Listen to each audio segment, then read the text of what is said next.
ફટાફટ કરસ, આટલું સરસ કામ કરસ, મેક્સિમમ કલાકો કામ કરને તું. નથી થતું આ કામ. આ વસ્તુ છે ભાવનાનો અભાવ છે. હમણાં મેં વાંચ્યું ન્યૂઝપેપરમાં કે ચાઇનામાં સ્ત્રીઓએ સરકારને અને કંપનીઓને દરખાસ્ત કરી કે અમારા પતિઓના કામના કલાકો ઘટાડો. એ લોકો ઘરે નથી આવતા, ઘરે આવે તો કામનું ટેન્શન લઈને આવે છે, નોકરી મૂકતા નથી, 8 ની બદલે 10 કલાક પડ્યા રહે છે. આપણી શું પરિસ્થિતિ ખબર છે? 3 દિવસની રજાઓ સળંગ આવે ને, ચોથે દિવસે ઘરવાળી કે હવે તમે કામે જાઓ. સિરિયસલી એટલી કંટાળી ગઈ હોય કે ઈ માં હોય, બેન હોય, દાદી હોય કે બેટા આજે હવે કામ પર જવાનું છે તારે, એનો ટોન એવો થઈ ગયો કે હવે તું કામ પણ છે. તો આમાં સુપર પાવર ને આપણે ક્યાં મેળ પડશે? કેમ મેળ કરશું આ બધી વસ્તુઓનો? આપણે એવું થવું જોઈએ કે આપણા ઘરની માં દીકરીઓ ફોન કરી જોઈએ કે હાલ ભાઈ તું ઘરે આવ. એની બદલે એટલે ચાના ગલેથી પાનના ગલેથી નહીં હો, કામ પરથી. એટલે ઈ આપણે ફોન કરવા પડે છે. ત્યાંથી અલગ કલ્પના છે, એની ચર્ચા ક્યારેક ફરી કરશું કે એમાં કેમ કરશું આપણે. પછી આપણે દેશની જ વાત લઈએ કે લોકોને આપણે કામ પરથી ઘરે બોલાવીએ કે હવે કામ મૂકી દો એમ પ્લીઝ ઘરે આવો. એની બદલે સવારે શું 9:30 10 થાય કામ સ્ત્રીઓ શરૂ કરે ને એટલે હવે તમે ઘરમાં આડા આવો છો. બહુ સ્વાભાવિક પ્રક્રિયા છે. એટલે આ જે ચાઇનાની મેન્ટાલિટી છે લડી લેવાની, એને કારણે શું થયું છે કે એ લોકોની પ્રોડક્ટ ખૂબ વધારે માસ પ્રોડક્ટ થાય છે, સસ્તું થાય છે. દુનિયાની બધી માર્કેટ એ લોકો તોડી નાખે, સસ્તામાં સસ્તું આપીને. આપણે નો મૂડ સ્ટ્રાઇક ના તો કોઈ હિસાબ નથી. વેલા મોડું જાવું કોઈ પાપ જ નથી. અડધો કલાક મોડું તો મોડું જ ના કહેવાય. તમે કોઈને એમ કહો ને કે ભાઈ 12 વાગ્યાની વાત કરી ને, મેડમ ભાઈ 12:35 થઈ છે, તમે તો પણ એટલા ગર્વથી કેમ કે આ બેન તો આવી આની વાતો કરતા. એટલે આમ જણ આપણી ભૂલ ન હોય એમ આપણે અહેસાસ કરાવાય. સમય પાલન જેવી કોઈ વસ્તુ જ નથી. અડધો કલાકના કેટલા કલાકો આપણે વર્ષમાં ઉડાડી દઈએ છીએ એનો કોઈ હિસાબ નથી. અને પછી આ વસ્તુ મેં શરૂ કરી હતી યુએસએ ની સુપર પાવર ને ફાઇનાન્શિયલ થી. આપણે આપણા આવનારી પેઢીને કેવો દેશ દઈને જાવો છે. હવે વાત કરીએ કે મેક્સિમમ યુવાનો છે. યુવાનોની વ્યાખ્યા 20 થી 40 સમજીએ. એટલે લોકો 60 વર્ષે પોતાના યુવાન સમજી શકે છે જો એમ જીવતા હોય તો. They have every right to believe so. But if they are living as such, તો 20 થી 40 વર્ષનો યુવાન ગણીએ. તો હવે આજે જે છોકરો 20 વર્ષનો છે એ 40 વર્ષનો થશે કે અત્યારે 2016 છે, 2036 માં. તમે એવી કલ્પના કરો છો કે આજથી 20 વર્ષનો છોકરોથી 40 વર્ષનો યુવાન, 20 થી 40 વર્ષના લોકો 20 વર્ષ મહેનત કરે, સાચી રીતે જીવે, આવી તનતોડ મહેનત, ઘરે કામ પરથી બોલાવવા પડે એવી, તો 2036માં ઇન્ડિયા યુએસએ જેવું થઈ જાય. વિચારી લો ખરા આપણે એક વખત આવું. કાઈ જ અઘરું નથી. યુવાનો તો એટલા છે જ. ઈ તો સમસ્યા જ નથી ને. આપણે યુવાનો નથી તો સમસ્યા નથી. ટેકનોલોજીની સમસ્યા નથી, લોન મળતી નથી, એજ્યુકેશન નથી, આવી કોઈ સમસ્યાઓ રહે જ નથી. સાચું જ કહું તો જે આવું કહે છે એ ખોટું કહે છે. થોડા ઘણા સંઘર્ષ બધે જ છે, બહુ મોટા ઓબ્સ્ટેકલ્સ નથી. હું મિડલ ક્લાસ ફેમિલીમાંથી મહેનત કરીને કોઈ પણ પ્રકારની ફેવર લીધા વગર, રિઝર્વેશન લીધા વગર, કોઈ પણ પ્રકારની બીજેપી પાર્ટી, કોંગ્રેસ, એનજીઓ, કોઈ પણ ગોડફાધર વગર અહીંયા પહોંચી છું. બહુ સ્ટ્રગલ કરી છે. I am a single lady, I have struggle like anything. અને હું એવું કહું છું કે તમે મહેનત કરો તો તમને કોઈ ક્યાંય કાંઈ નથી નડતું. આ વાસ્તવિકતા છે. તમારી દાનત હોવી જોઈએ લડી લેવાની, 2, 5, 10 ગણી, 15 ગણી મહેનત કરવાની. હું તમારી સામે ઊભી છું. કદાચ સૌરાષ્ટ્રમાંથી અહીંયા બોલવા વાળી ફિમેલમાંની હું પહેલી હઈશ. મારા ખ્યાલ પ્રમાણે ફિમેલ્સમાંથી સુરતમાં મોટે ભાગે કાજલબેન આવે છે મારી સિવાય, બરાબર છે. બીજા એક બે બહેનો આવતા હશે પણ એમના સબ્જેક્ટ માટે આવતા હશે. આવું જનરલ નેચરમાં હું સૌરાષ્ટ્રમાંથી પહેલી આવી છું. સૌરાષ્ટ્ર, તમે બધા સૌરાષ્ટ્રને જાણો છો કેવું છે. મારા માટે કેટલું સંઘર્ષ ભર્યું રહ્યું હશે. મહેનત સિવાય કોઈ વસ્તુ મદદ કરતી નથી. પણ આપણને સૌથી પહેલા શીખવાડવામાં આમ ન કર, આમ ના કરાય, આમ ન થાય, આટલું મોટું સપનું ના જોવાય, આ શક્ય નથી. શરૂઆત આપણા ઘરથી જ થાય કે આપણને ડીમોરલાઇઝ કરવામાં આવે. આપણે મોટું સપનું જોવાની હિંમત તો કરીએ કે હા 2016માં શરૂ કરશું તો 36માં કદાચ આ દેશ આટલો સિવિલાઇઝ થઈ જશે. આપણને યુએસએ ગમે છે. યુએસએ ગમે છે એનું એક કારણ એ છે કે એની પાસે પૈસો વધુ છે. એગ્રી. કદાચ આપણે રૂપિયામાં યુએસએ 2036માં ન પહોંચી શકીએ, માની લીધું. એક ફેક્ટર જવા દે. બીજું ફેક્ટર આપણને કયું ગમે છે? એ લોકોની રીતભાત, ક્લીનલીનેસ, ટેકનોલોજી. આ તો આપણે ડેવલપ કરી શકીએ. આમાં આપણા હાથમાં શું છે? રીતભાત અને ક્લીનનેસ આપણા હાથમાં છે. આ આપણે ડેવલપ કરી શકીએ. જે આપણા હાથમાં નથી એનો કકળાટ નથી કરવો. આપણા હાથમાં શું છે? આ રાષ્ટ્રને વધુ સારું બનાવી શકીએ એના માટે આપણા હાથમાં શું છે? કાચનો દરવાજો ખોલીને અજાણી જગ્યાએ અંદર આવીએ છીએ અને પાછળ સ્ત્રી છે, બાળક છે, વડીલ છે, આપણે દરવાજો ખોલી ધડાક કરીને હાલતા, ઓલાના મોઢા પર દરવાજો. આવું બહાર કઈ નથી થતું. તમે પાછળ જુઓ જ છો, 10 સેકન્ડ થાય તમે દરવાજો પકડી રાખો તો એ વ્યક્તિ ના આવતા, એ વ્યક્તિનો દિવસ સુધરી જાય કે ના સારા માણસો સારાઈ ભલાઈ દુનિયામાં છે. તમારી એક નાનકડી સારી એક એનો આખો દિવસ સુધારી દેશે. વાત નાની છે, common sense is very uncommon. બહુ મોટી વાત નથી, ગોળી ખાવાની વાત નથી, ખાલી દરવાજો પકડી રાખવાની વાત છે. કોઈ સ્ત્રી વજન ઉચકે છે, મારે જેવું થયું હતું કે હું પીએચડી નું મારું થીસીસ સબમિટ કરવા ગઈ ને ત્યારે બધા ડોક્યુમેન્ટ લઈને ગઈ. 15 થી 20 કિલોનું વજન હતું. હું લઈને જાતી હતી, મેં સાડી પહેરી હતી, હવે મારી સાડી કે હા ભાઈ આ તો વાયવા છે તો બહુ આનંદ હોય ને. તો એક બિલ્ડિંગમાંથી બીજા બિલ્ડિંગમાં ને ત્યાં આવ્યા છે, આમ આવ્યા છે, યુનિવર્સિટીમાં હું 15-20 મિનિટ આટલો સામાન લઈને ફરતી હતી ને ફરીને હું ટેવાયેલી છું મહેનત મજૂરી કરવા, મને કઈ નવાઈ નથી. અને હું પહોંચી ગઈ, મારો ઇન્ટરવ્યુ સારો રહ્યો. એ જ વસ્તુ હજી હમણાં 2-3 મહિના પહેલા એવી જ રીતે એક બેન સાડી પહેરી અને થેલા લઈને જતા હતા. મેં મેડમ હું મદદ કરું પણ મુકાવી દઉં. આ એક વસ્તુથી ઇન્ટરવ્યુ ચોક્કસ સારો ગયો હશે. આપણે શું કામ ન કરી શકીએ? I was not having luggage, મારી પાસે સામાન નહોતો. મને યાદ આવી ગયું કે હું એટલી સામાન લઈને ફરતી હતી, અહીંયા 4 બિલ્ડિંગમાં ફરતી હતી, મને 5 છોકરાઓ સામા મળ્યા છે. કોઈ પૂછ્યું નહીં કે મેડમ મુકાવી દો, એ ક્યાં નાનો થઈ જવાનો, કે ઘસાઈ જવાનો હતો. આપણા દેશમાં આ અભાવ છે.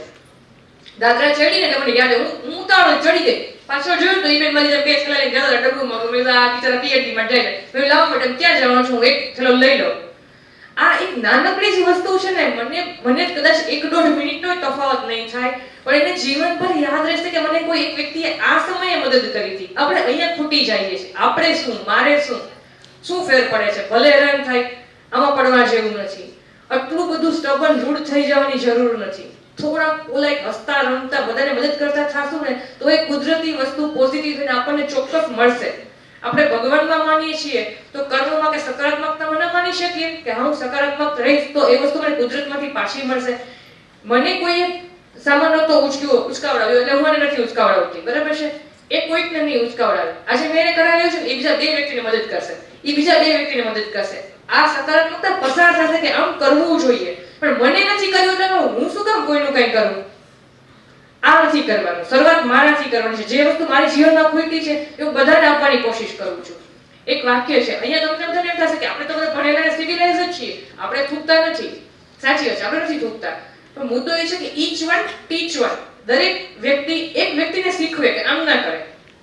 કોઈ ભણ મારતું આપણે સામે જરા ટફ લુક આપીએ એટલે એને ખબર પડે કે આ નથી કરવાનું. દરેક વ્યક્તિની ટફ લુકની માર ખાવાની ક્ષમતા અલગ અલગ હોય, એની સમજવાની ક્ષમતા અલગ હોય. અને ઘણા માર ખાને ન સમજે, ઘણા જો તો સમજી જાય, સમજદાર લોકો તમારે યાદ કરે એટલે ખબર પડી કે તમને નથી ગમ્યું. અને ઘણે તમે કેમ કે ભાઈ કે રીત છે મારા વિકલ્પમાં વગાડું છું બેન, તમારું શું જાય છે? બરાબર, સાવ સાચી વાત, એકદમ સરસ. વાર્તા પૂરી કરી દેવી, એવા લોકોને જ્ઞાન ન આપવું. આપણી પાસે બીજા ઘણા કામ છે. એટલે મુદ્દો એ છે કે શરૂ તો કરીએ, હિંમત તો કરીએ, અવાજ ઉઠાવવાની. લિફ્ટમાં વચ્ચેથી કોઈ ઘૂસી જવાની કોશિશ કરે છે તો આપણે કઈક ભાઈ રહેવા દો ને, આ બેન ઊભા છે એને આવવા દો ને. આપણે એટલું બોલી ના શકીએ. દરેક જગ્યાએ આપણને એમ થાય છે મારે શું, આ વસ્તુમાં મારે શું. આ તમને આજે કોઈ ઘરડી સ્ત્રી રહી જાય છે ત્યારે એમ થાય છે ને મારે શું. તમારી માં એક લિફ્ટમાં ચડતી હશે ને ત્યારે કોકે એવું જ વિચારતું હશે કે મારે શું. તમે આ ઘરડી સ્ત્રીને એમ કહો કે ભાઈ એનો વારો છે ને આવવા દો બાને, તો તમારા બા ક્યાંક હશે એને મદદ મળશે ને. આ એક સર્કલ શરૂ કરવાનું છે પોઝિટિવિટીનું. યુએસએ યુકેમાં આ છે, લોકો હસતા રમતા ગાતા નાચતા હોય છે, એકબીજાને મદદ કરતા હોય છે. આપણામાં આ ખૂટે છે. એક વસ્તુ મને યુએસએ ના ભાઈ બહુ સરસ કીધી હતી, એટલે ઇન્ડિયન છે, એનઆરઆઈ ગુજરાતી જ છે. મને કે બેન લિફ્ટ આવે ને તો સૌથી પહેલા બહાર નીકળવામાં ગુજરાતી જોઈએ, સૌથી અંદર ચડવામાં ગુજરાતી જોઈએ. ખબર નહીં શું કામ કે બેન 5 જણાઓ 10 જણાની કેપેસિટી છે પણ એ ભાગાભાગી ધક્કાધક્કી કરીને અંદર ઘૂસી જવાની મેન્ટાલિટી કેમ જાતી નથી? વી અન્ડરસ્ટેન્ડ કે આપણે સંઘર્ષમાંથી સ્ટ્રગલમાંથી ઉપર આવ્યા છે, આપણા મગજમાં સ્ટ્રગલ છે કે કોઈ ઘૂસી જશે, પણ 10 ની કેપેસિટી 5 જણા છો, ઉતાવળ કરમાં. આ વસ્તુ દરેક જગ્યાએ કેળવવાની જરૂર છે જે આપણી અંદર બેસી ગઈ છે. સ્ટ્રગલ છે ને એ નેગેટિવિટી ઊભી કરે છે. પોઝિટિવ તો જ બની શકાય કે ના મને જગ્યા મળી રહેશે, આની તો આની પછી મળશે. અને ક્યારેક મોડું થતું હોય ને આવું તો એ લાભકારક હોય છે. આપણે અંદાજ નથી કે કેટલું સારું બની શકે આપણા માટે. કુદરત આપણા માટે જે ગોઠવે છે એ સારું છે, એ પોઝિટિવિટી થી આપણે આગળની વ્યક્તિને જવા દેવાની છે. આ સંઘર્ષ ગુજરાતમાં જોવા મળે છે, ઇન્ડિયામાં જોવા મળે છે, આખા દેશમાં જોવા મળે છે. હવે તમને ટોપિક વાઇઝ કહું તો આપણે નેશનાલિટી ડેવલપ કરવા માટે શું કરી શકીએ? પહેલી વાર મેડમે કીધું આપણે બે જ કરી શકીએ. આપણી તમામ ટેક્સીસ ભરીએ, ખોટું ના બોલીએ, ખોટું ના કરીએ, કોઈને ખોટા ચડાવીએ નહીં. અમારે એડવોકેટમાં હું સૌથી પહેલા શીખવાડું, એડવોકેટમાં સૌથી પહેલી વસ્તુ ખોટું બોલવાની શીખવાડવાની હોય. એટલે હું મારા સ્ટુડન્ટ્સને કહું કે જો તમે ખોટું બોલશો ને કેસ 400 મહિના, વર્ષ, 2 વર્ષ, 5 વર્ષ ચાલશે, ડેફિનેટલી રૂપિયા આવશે. પણ તમે 45 વર્ષના થશો ને ત્યાં તમારી આંખ પાસે કરચલી, અહીંયા ડૂચા થઈ જશે, પેટ તમારું ગોળ મટોળ ફાંદાડા, તમે ઓવરવેઇટ, બીપી, ડાયાબિટીસ થઈ જશે. આ જે સ્ટ્રેસ નેગેટિવિટી છે ને તમને નહીં છોડે, નહીં છોડે, નહીં છોડે. કુદરતનો કર્મનો સિદ્ધાંત છે, એ તમે નથી છોડવાનો. એ આ ફેક્ટ છે, આ કર્મનો સિદ્ધાંત છે, એ તમને નહીં છોડે. એની બદલે તમે આજે ક્લાયન્ટ એમ કહેશો કે ભાઈ આવું ખોટું ન કરાય, રહેવા દો ને, તમને અડધી ફી મળશે. તમે 400 મહિને, વર્ષે, દિવસે, 5 વર્ષે, 10 વર્ષે ગાડી લેશો. આજે હું મારી જ વાત કરું કે હું આમ રનિંગ 37. હું એવું માનું છું કે હું 5 વર્ષ નાની દેખાઉં છું. સાચું છે? હા પાછો પ્લીઝ. હવે મારી વાત કરું, મારી જ ઉંમરના જે મારી સાથે ભણ્યા હોય એ લોકો, એટલે ભાઈઓ સાથે જ ભણી છું. ચા પીતા હોય ને તો અમે લોકો સાથે, હું જાતી હોઉં જોબ, ચા પીવા ઉભી રહી છું, લારી પર જ ઉભા રહી છે. એટલે પપ્પા સામેથી બેંકેથી નીકળ્યા, પપ્પા અમે લોકો કોલેજમાં સાથે ભણતા હતા. મને કે બેટા સાથે કોલેજમાં હતા એમ કહો ને, ભણતા હતા એ ભણતી તો તું જ હતી, આ કોઈ તો ભણ્યા જ નથી. This the fact. એ વ્યક્તિને જુઓ ને, મારી સાથે ભણેલા છોકરા છોકરીઓને તો 45-48 વર્ષના એવા લાગતા હોય, એટલા બધા વાળ ખરી ગયા હોય ને, પેટ ને ઉંમર ને બીપી ને ડાયાબિટીસ. અરે મેં તો આપણી કઈ ઉંમર છે પણ તમે કેમ જીવ્યા છો? એની પાસે ગાડી છે, એની પાસે બંગલો છે, મારી પાસે નથી. એની પાસે એને હમણાં ફ્લેટ લીધો, મને ફોન કર્યો, મેં ફ્લેટ લીધો, મેં કીધું પપ્પા ભેગી રહું છું ને, એમાં હું ખુશ છું, એક રૂમ છે મારી પાસે. મેં મોટી ગાડી લીધી, મેં નાની ગાડીમાં દિવાળીમાં આવશે તો આવશે, બાકી આવતા બર્થડેમાં આવશે. પણ ઈ મારા સ્કિન પર દેખાય છે, મારા હેરમાં દેખાય છે. મારે શું જોઈએ છે? મારે સિલેક્ટ કરવાનું છે કે મારે ગાડી વિથ વ્હાઇટ હેર જોઈએ છે, બંગલો વિથ ફાંદા અને ડાયાબિટીસ જોઈએ છે. આપણે નક્કી કરવાનું છે ને. જેટલું ખોટું કરીએ છીએ બધું એનું એ જ છે. લાંબે ગાળે બધું ગોળ ફરીને પાછું આવે જ છે. આપણે જ્યારે કમાતા હોય જ્યારે ના દેખાય, એ પાછળથી દેખાય ત્યારે મોડું થઈ ગયું હોય. એટલે please go slow and go steadily with wiseness. Positively સાચી રીતે જાઓ. તમને એમ થાય કે દેશ માટે સારું, દેશ માટે નહીં, તમારા પોતાના માટે સારું છે. દેશ માટે તો ચોક્કસ સારું છે, પણ તમારા પોતાના માટે લાંબે ગાળે આ જ સાચું છે, સારું છે. એ તમે સાચું શીખો અને સાચું કરો. લાંબે ગાળે વસ્તુ મદદરૂપ થશે. સાહેબે કીધું એમ હું બહુ બધા પોઈન્ટ લખીને આવી છું, કારણ કે હું શિક્ષક છું, એક પોઈન્ટ છોડવા માંગતી નથી. આવો મોકો ક્યારે મળે? યસ, એક વસ્તુની જે મારી હંમેશા લોકો પર ફરિયાદ છે, હમણાં તાજેતરની, કે લોકો ગણપતિ લઈ આવ્યા. એકચ્યુઅલી મહારાષ્ટ્રમાં સ્થાપના થઈ હતી એવા કારણથી કે રાષ્ટ્રીય એકતા બની રહે, રાષ્ટ્રીય ચળવળ મજબૂત થાય. એક ગામ એક ગણપતિ, એવું સ્લોગન હતું. એટલે લોકો ભેગા થાય. અત્યારે એક સોસાયટીમાં, એક એપાર્ટમેન્ટમાં 4 ગણપતિ. આમાં રાષ્ટ્રીય એકતા ક્યાં આવી? આમાં કોઈ પણ પ્રકારની એકતા ક્યાં આવી? મારા ઘરની સામે એક મકાન છે, લોકો 10 વર્ષથી લે છે ગણપતિ. અમારા આખા રોડ પર ક્યાંય કોઈ લેતું નથી, કે એ આંટી બહુ સરસ રીતે મેન્ટેન કરે છે અને બહુ ભાવનાપૂર્વક કરે છે, આર્થિક રીતે સમૃદ્ધ છે, એને પોસાય છે. 10 વર્ષથી કરે છે ને બધા જ અમે લોકો જાય છે. એ કોઈ 1 દિવસ જાય, કોઈ 2 દિવસ જાય, પણ ત્યાં જઈને કોઈ પંચાયત પકડાટ નહીં. આનો એવો ને આ આવી હતી ને આ સાડી પહેરીને આવી ને સલવાર કુર્તા પહેરીને, એવી કોઈ પંચાયત થતી નથી. બાકી ઈ જ થતું હોય ત્યાં. આવો તે બાજુવાળી એક્ઝેક્ટ એની નેક્સ્ટ ડોર આવી હતી, આવો તમે ગણપતિ લીધા છે. મેં કીધું શું જરૂર હતી? જરૂર શું હતી? તું આર્થિક રીતે તકલીફમાં છો, એનું ફેમિલી મોટું છે, તારું ફેમિલી નાનું છે, તારા બાળકો નાના છે, તું આમ નામ ખેંચાઈ જશે. ખાલી આ લઈ છે ને તારે લેવું? આ સેલિબ્રેશનની પાછળનું આપણું ગાંડપણ છે ને, આપણી પાસે કેટલું ખોટું કરાવે છે ને, જે સમાજને કે દેશને નુકસાન કરે છે, આજુબાજુમાં લોકોમાં કડવાશ, નેગેટિવિટી ઊભું કરે છે, આપણને અંદાજ જ નથી. આવું નથી કરવું. હવે પેલો ટપાલી આવે ને, બાજુવાળા 500 કાપ્યા, મેં ભાઈ અમને 251 પોસાય, તમારે લઈ જવા છે કે હું ફરિયાદ કરું? લીકેના બેન કાંઈ ન જોતું. મેં ઓકે, જય શ્રી રામ. પેન્શન તો મળવાનું જ છે ને તમને.